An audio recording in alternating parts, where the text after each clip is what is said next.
Vamos fazer uma oração e depois vamos estudar a palavra de Deus e oferecer um culto verdadeiro ao Senhor. Senhor, nesse momento nós nos colocamos diante da Sua presença, oramos a Ti através da vida e das obras do Senhor Jesus, através da Sua pessoa.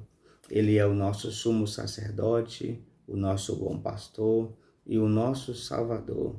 E nós somos um sacerdócio real, então nós podemos nos aproximar de Ti através do nosso mediador. Te pedimos nesse momento para falar conosco e através do Espírito Santo que conduz a igreja como noiva pura ao seu noivo, como noiva imaculada ao seu esposo, que é Jesus.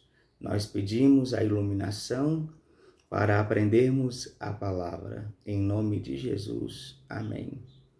Vamos ler Efésios capítulo 6, do versículo 10 ao 20. Uma palavra final. Sejam fortes no Senhor e em seu grande poder.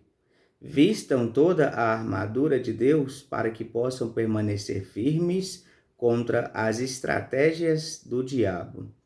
Pois nós não lutamos contra inimigos de carne e sangue, mas contra governantes e autoridades do mundo invisível, contra grandes poderes neste mundo de trevas e contra espíritos malignos nas esferas celestiais. Portanto, vistam toda a armadura de Deus, para que possam resistir ao inimigo no tempo do mal. Então, depois da batalha, vocês continuarão de pé e firmes. Assim, mantenham sua posição, colocando o cinto da verdade e a couraça da justiça. Como calçados, usem a paz das boas novas, para que estejam inteiramente preparados. Em todas as situações, levantem o escudo da fé, para deter as flechas de fogo do maligno. Usem a salvação como capacete e empunhem a espada do Espírito, que é a palavra de Deus. Orem no Espírito em todos os momentos e ocasiões. Permaneçam atentos e sejam persistentes em suas orações por todo o povo santo. E orem também por mim. Peçam que Deus me conceda as palavras certas, para que eu possa explicar corajosamente o segredo revelado pelas boas novas. Agora estou preso em correntes, mas continuo a anunciar essa mensagem como embaixador de Deus. Portanto, orem para que eu siga falando corajosamente em nome dele, como é meu dever. O apóstolo Paulo foi o maior missionário da igreja cristã. Uma das pessoas mais parecidas com Jesus, se não a mais parecida. Nós estamos aqui diante de uma carta paulina, que tem como autor o apóstolo Paulo, e Efésios, especificamente com outras 3 cartas de Paulo. Todas essas 4 cartas são chamadas de cartas da prisão, porque Paulo as escreveu enquanto estava preso. Olha o que diz o versículo 20. Agora estou preso em correntes, mas continuo a anunciar essa mensagem como embaixador de Deus. As 4 cartas são Efésios, Filipenses, Colossenses e Filemão. Todas essas 4 cartas, Paulo as escreveu enquanto aguardava a bem-aventurança na prisão. Nós estamos aqui diante de um dos textos mais conhecidos da Bíblia Sagrada, Efésios 6, do versículo 10 ao 20, que Paulo vai tratar sobre a armadura completa de Deus. Aqui Paulo está falando sobre uma guerra que não é humana, é espiritual. E Paulo vai tratar o cristão como um soldado de Cristo que está batalhando e, como tal, ele precisa se equipar para poder estar vencendo essa batalha. É bem provável que aqui Paulo tivesse em mente um soldado romano, porque o soldado romano ele era muito bem equipado, capacete, couraça, cinto e todos os outros elementos que compunham uma armadura. Então Paulo pega uma armadura física, humana, para falar de uma armadura espiritual, que é a armadura do cristão.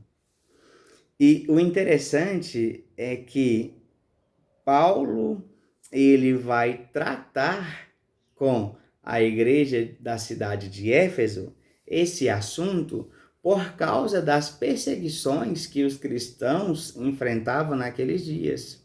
Ser cristão hoje é muito fácil, mas ser cristão na igreja do primeiro século e ser cristão em alguns lugares do mundo é muito complicado, porque as pessoas são literalmente perseguidas por causa do Evangelho, por causa do nome do Senhor Jesus. Nós iremos focar especificamente no versículo 12, onde Paulo diz as seguintes palavras: pois nós não lutamos contra inimigos de carne e sangue, mas contra governantes e autoridades do mundo invisível, contra grandes poderes neste mundo de trevas e contra espíritos malignos nas esferas celestiais. Então, a armadura completa de Deus dá aos cristãos a capacidade de resistir aos ataques que eles irão enfrentar. Então, baseado nesse texto, eu quero falar sobre os verdadeiros inimigos do cristão. Porque Paulo está dizendo para a igreja de Éfeso: vocês têm que ter em mente que a nossa luta não é contra seres humanos. Ou seja, a luta que vocês estão enfrentando não é contra os vossos vizinhos, não é contra vossos governantes, não é contra as autoridades religiosas que vos perseguem. A luta que vocês estão enfrentando não é contra os seus parentes, não é contra marido, esposa, pais e filhos. A luta que vocês enfrentam é de um nível superior e transcendental. Então é sobre isso que eu quero falar. Quando falamos sobre os verdadeiros inimigos do cristão, nós temos que perguntar para a Bíblia: quem são eles? E quando nós perguntamos para a Bíblia quem são os verdadeiros inimigos do cristão, a Bíblia irá nos responder. Então, vamos verificar? Em primeiro lugar, o primeiro inimigo do cristão é o mundo.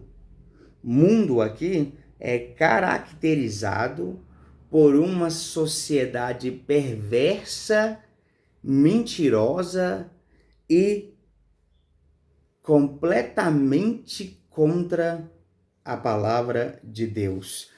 A sociedade na qual vivemos é anticristo, anti-Deus, anti-Espírito Santo, anticristã e antibíblica. Nós vivemos numa sociedade onde valores familiares não estão valendo nada. Nós vivemos numa sociedade onde os homens cada vez mais estão sendo afeminados, perdendo a sua macheza, a sua masculinidade. Vivemos numa sociedade onde o adultério é algo normal, onde aborto é algo normal. As pessoas são vegetarianas ou veganas, né? Defendem o direito da vida, né, aos animais, mas quando se trata do ser humano, elas são a favor do aborto, o assassinato de uma vida. Protegem animais, mas desprezam a vida humana. Vivemos numa sociedade onde mentira é comum. Vivemos numa sociedade onde as drogas, o álcool são comuns. Uma sociedade que é completamente depravada. Uma sociedade ímpia e pagã. Uma sociedade que, por um lado, é ateia, não acredita em Deus, mas pelo outro é idólatra, levanta vários ídolos e deuses para si mesmas, para si mesma. Vivemos numa sociedade onde ser heterossexual é algo muito ultrapassado, é algo muito estranho. Uma pessoa, ela precisa explorar a sexualidade da sua natureza. Então, olha o que Gálatas 1:4 vai dizer. O apóstolo Paulo diz assim: Jesus entregou sua vida por nossos pecados, a fim de nos resgatar deste mundo mau, conforme Deus, nosso Pai, havia planejado. Então, o mundo, como é caracterizado como um sistema perverso, é mau. Uma vez que Jesus nos resgatou completamente de nossos pecados, não pertencemos a esse mundo caído. Somos salvos e cidadãos do céu. Então, nós estamos livres desse sistema e somos inimigos desse sistema. Então, nós não lutamos contra pessoas, nós lutamos contra o sistema. Lutamos contra o pecado que governa esse sistema. Tiago 4:4 diz assim: adúlteros, não percebem que a amizade com o mundo os torna inimigos de Deus? Repito, se desejam ser amigos do mundo, tornam-se inimigos de Deus. A humanidade está dividida em duas partes: aqueles que são amigos de Deus e aqueles que são seus inimigos. Uma das melhores coisas na vida é nós podermos ter companheirismo com Deus. Uma das piores coisas da vida é nós não termos a presença de Deus na nossa vida e ainda termos Deus como nosso adversário. Então, nós precisamos refletir sobre essa verdade e temos que focar no verdadeiro inimigo do cristão. O verdadeiro inimigo do cristão não é as pessoas que estão no mundo, mas o mundo como sistema caído, mau e pervertido. O segundo inimigo do cristão que nós iremos refletir se chama carne, ou seja, a natureza humana. Um dos maiores inimigos do cristão é o cristão. Sou eu mesmo. Sou eu que escolho desobedecer a Deus. Sou eu que escolho mentir. Sou eu que escolho me prostituir. Sou eu que escolho comprar e não pagar. Sou eu que escolho fazer tudo aquilo que vai contra a palavra de Deus. Então, as obras da carne, elas vão caracterizar a minha natureza caída. Olha o que diz Gálatas 5:17. A natureza humana deseja fazer extremamente o oposto do que o Espírito quer, e o Espírito nos impele na direção contrária àquela desejada pela natureza humana. Essas duas forças se confrontam o tempo todo, de modo que vocês não têm liberdade de pôr em prática o que intentam fazer. O interessante nessas palavras é que nós não lutamos contra a nossa natureza humana sozinhos. O Espírito Santo está conosco, nos ajudando a vencer esse inimigo diariamente, que somos nós mesmos. A minha vontade pecaminosa, a minha vontade pecaminosa, pervertida, caída, desobediente, que desagrada a Deus. Olha o que Paulo vai falar sobre as consequências da natureza pecaminosa. Quando vocês seguem os desejos da natureza humana, os resultados são extremamente claros: imoralidade sexual, impureza, sensualidade, idolatria, feitiçaria, hostilidade, discórdia, ciúmes, acessos de raivas, ambições egoístas, dissensões, divisões, inveja, bebedeiras, festanças desregradas e outros pecados semelhantes. Repito o que disse antes: quem pratica essas coisas não herdarão o reino de Deus. Então, as obras da carne não pertencem ao estilo de vida do cristão. Eu, como humano, tendo a minha natureza caída, vou ser tentado a praticar essas obras, mas elas não podem fazer parte da minha vida, porque eu pertenço ao reino de Deus. Então, eu tenho que ter em mente que eu luto contra mim mesmo. Eu luto contra as minhas vontades. Eu luto contra os meus desejos caídos. Eu luto contra aquilo em mim que quer desobedecer a Deus. Então, foque no seu verdadeiro inimigo, que é você mesmo, a sua natureza humana e caída. O terceiro inimigo do cristão é o diabo. Isso é óbvio, né? E com o diabo, os seus demônios. Nós lemos aqui que a nossa luta não é contra inimigos de carne e sangue, mas contra governantes e autoridades do mundo invisível, contra grandes poderes neste mundo de trevas e contra espíritos malignos nas esferas celestiais. Então, a verdade é que nem todas as coisas são provocadas pelo diabo, mas muita coisa é atribuída ao diabo como aquele que vai praticar. Por exemplo, o diabo ele tenta impedir a pregação genuína do evangelho, a exposição bíblica, aquilo que está escrito de fato na palavra de Deus. Ele tenta distorcer as verdades sagradas. Ele tenta trazer diversas heresias para o seio da igreja e ele tem tido êxito.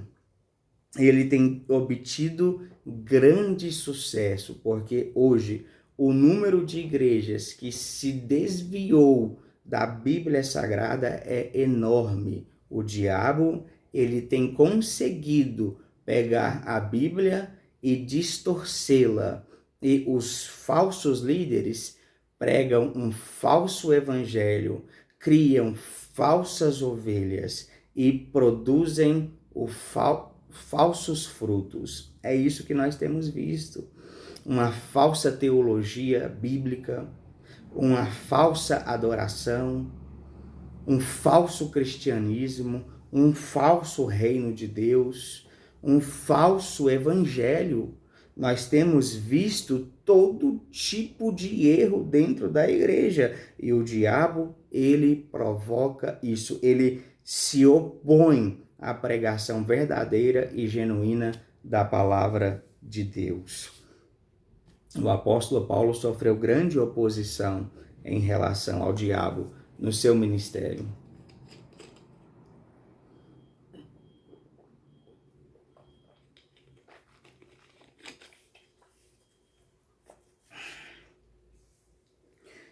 Existem tantas coisas que nós podemos destacar sobre o diabo na Bíblia. E aqui no versículo 11, Paulo irá dizer assim, ó, vistam toda a armadura de Deus para que possam permanecer firmes contra as estratégias do diabo. Paulo aqui, ele irá usar uma linguagem militar, como ele tem feito, para falar sobre as estratégias do diabo, as estratagemas do diabo, as ciladas do diabo, as armadilhas que ele provoca. É interessante nós observarmos que os autores do Novo Testamento tinham convicção da realidade do mal e dos perigos do mundo espiritual. Por isso, levavam Satanás a sério como verdadeira ameaça. Então, o diabo, ele dificulta o trabalho do povo de Deus. Nós podemos ler isso em 1 Tessalonicenses 2,18, Apocalipse 2,10. Ele anda como um leão rugindo à sua volta, à procura de alguém para devorar. Todo o mundo descrente, caído, pervertido está sujeito ao poder do pecado e do diabo. Ele é o Deus deste mundo e, como Deus deste século, ele consegue cegar a mente dos incrédulos. Então, embora o diabo se oponha ao povo de Deus para tentar destruí-lo, Jesus veio para acabar com a obra do diabo. Então, nós podemos descansar nisso, mas temos que ter em mente que ele é um dos verdadeiros inimigos dos cristãos. Nós temos que entender que os cristãos devem permanecer firmes e resistir ao diabo, pedir livramento a Deus, como está em Mateus 6,13, e fazer o uso da armadura de Deus que o Senhor providencia para que nós dependamos dele completamente para vencer esse inimigo. Aqueles que se rendem às influências de Satanás sofrem as suas consequências, como foi o caso, por exemplo, de Ananias e Safira, que cederam à tentação, que cederam à mentira e tentaram o Espírito de Deus e morreram como consequência.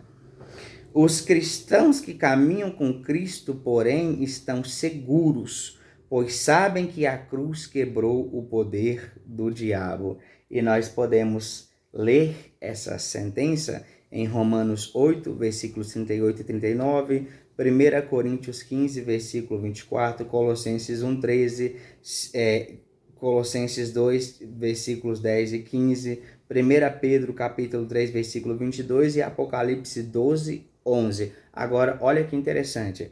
Embora os cristãos devam ser cautelosos quanto ao diabo e proteger-se de seu poder, não precisam viver com medo. O poder do diabo não tem como superar o poder de Deus, que é o Deus Todo-Poderoso. No Novo Testamento, a vida cristã não gira em torno de guerra espiritual, mas da alegre obediência no Espírito de Deus. Então, embora seja importante nós aprendermos que o diabo é um dos verdadeiros inimigos da igreja, do cristão e todos os seus anjos que são caídos, nós não vivemos em prol de guerra espiritual como algumas igrejas vivem. Nós vivemos em prol da alegre obediência no Espírito de Deus. Então nós nos preocupamos com a obediência ao Senhor. A obediência ao Senhor é uma das coisas mais importantes da nossa vida. O quarto inimigo do cristão se chama morte espiritual. E aqui é interessante dizer que nós acreditamos na segurança da salvação.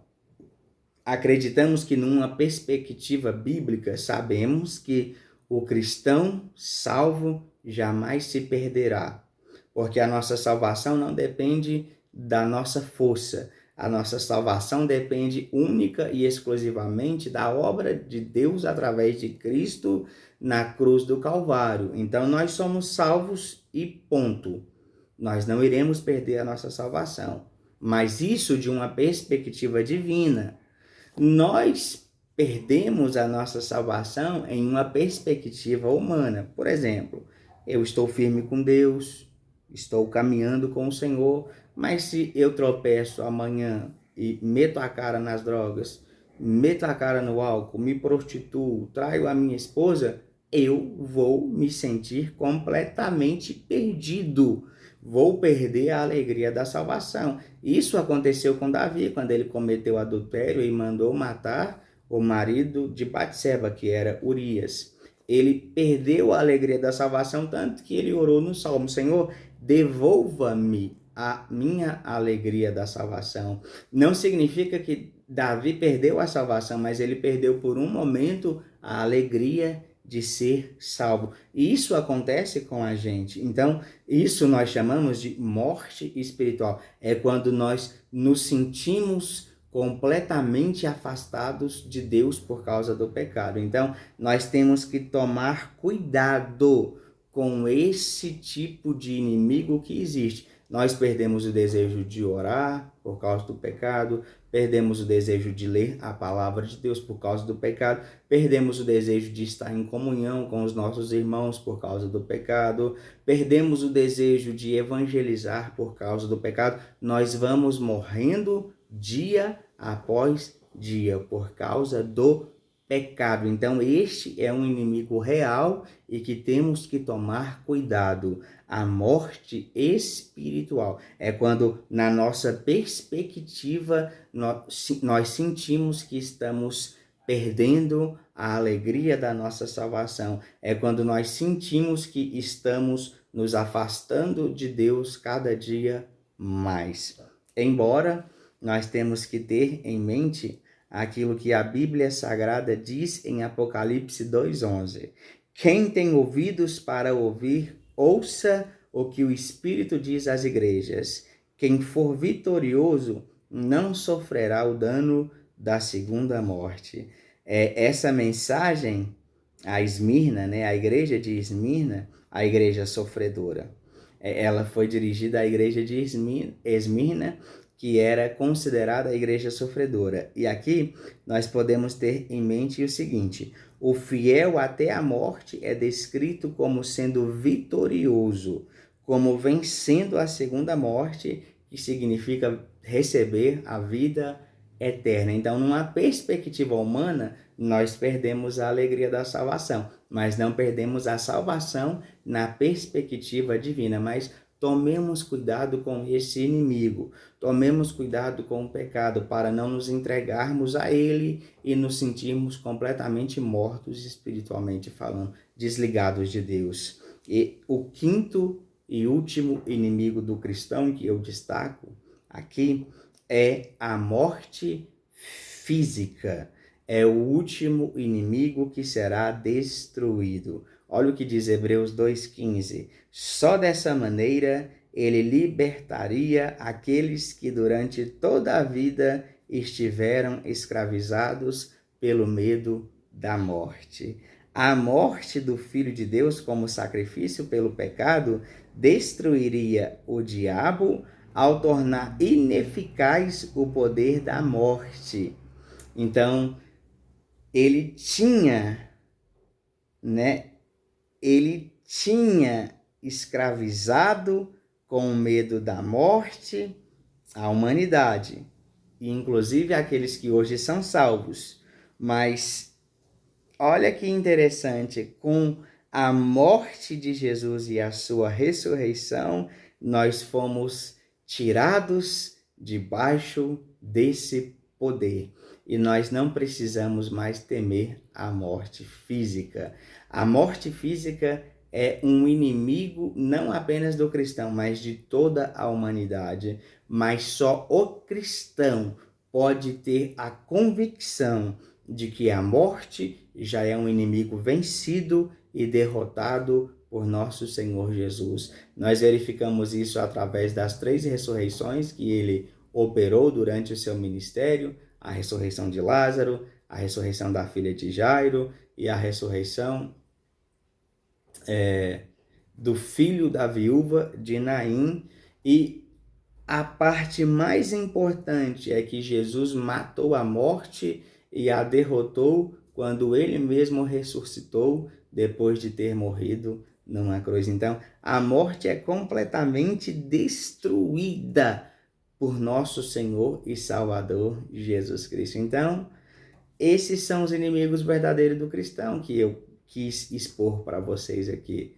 Espero que vocês tenham aprendido, espero que vocês possam praticar a palavra e possam focar, possam mirar as nossas armas que a Bíblia coloca diante de nós nos inimigos verdadeiros.